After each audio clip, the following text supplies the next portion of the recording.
Okay, to kick off part two, I'm actually going to get away from the gallery for now and away from Lehigh Valley and into something that, I've seen articles on, but as far as art in general now, okay?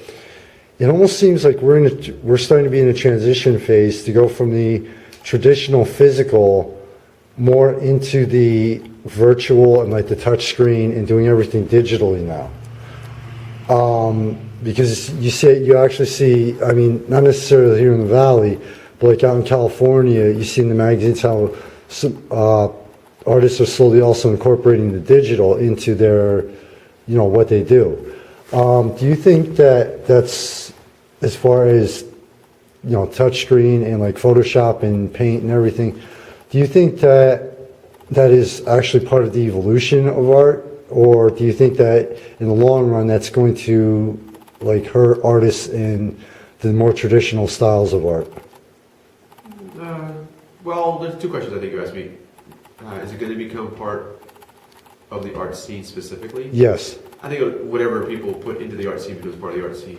Okay. Default, I think that it is what it is. It's that subset of art, right. Art, whatever you want to call it. Do I think it'll surpass or eliminate the need for things that are tactile? I don't think that's going to happen at all. Okay. Because there's no, it's very difficult to engender a sense of uniqueness when you do it that way. And when it comes to the commercial end of it, at least, where you're passing an object on from one person to another, I don't know how you would market it that way. Like, I have this zip drive that's got like art on it. How many of those did you make? I don't know, 1,000, big deal. What's the uniqueness then? Right.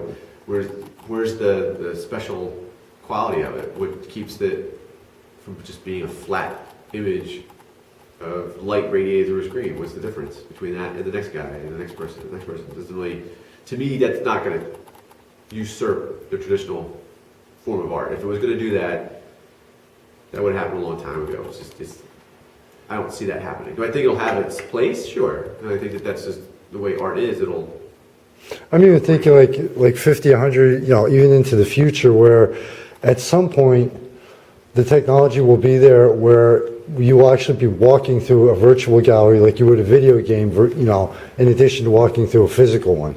Yeah, I can understand why people might think that, but I don't perceive that as being like the end all.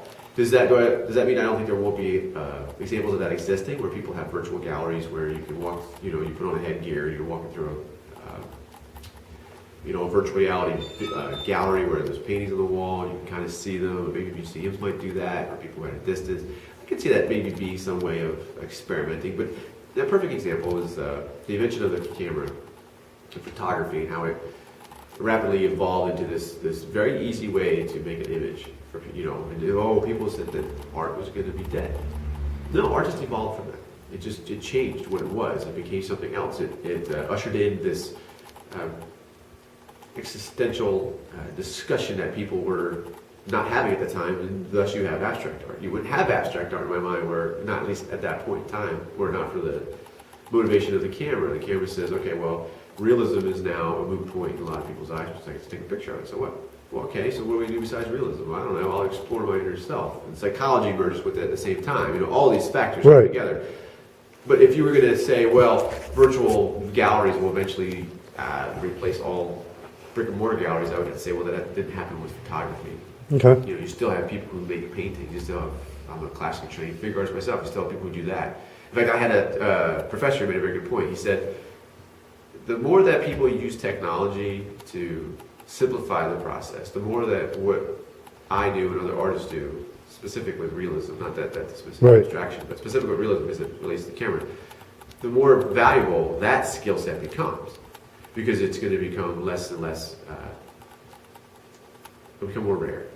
Mm-hmm. It won't be around. It won't be like, oh, everybody's a portrait artist, because that's the way it was back in the day. Where everybody was a landscape artist, because that's the way it was back in the day. It's going to be that, oh, hey, I take photographs and I sell photographs and stuff. I sell them cheaply.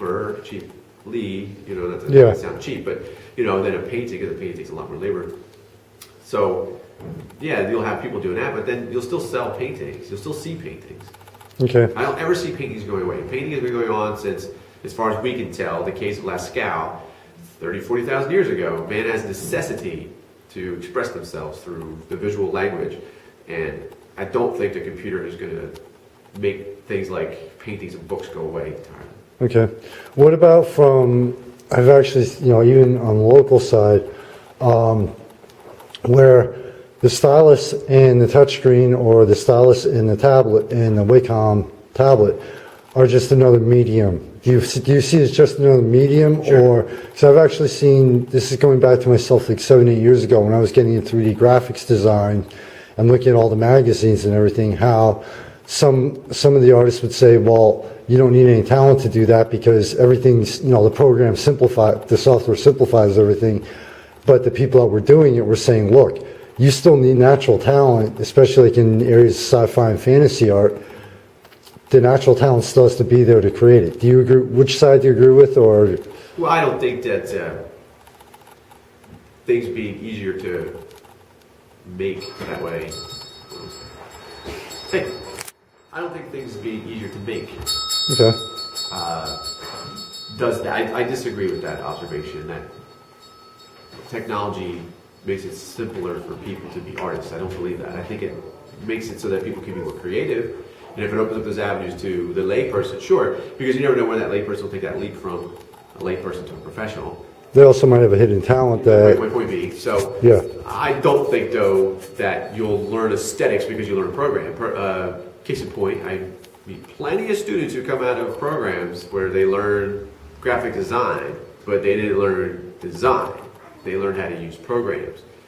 Aesthetics are still aesthetics. It's still a core system that you have to learn. Composition is still a core system you have to learn, unless you have it intrinsically, obviously. But if you don't understand those aesthetics,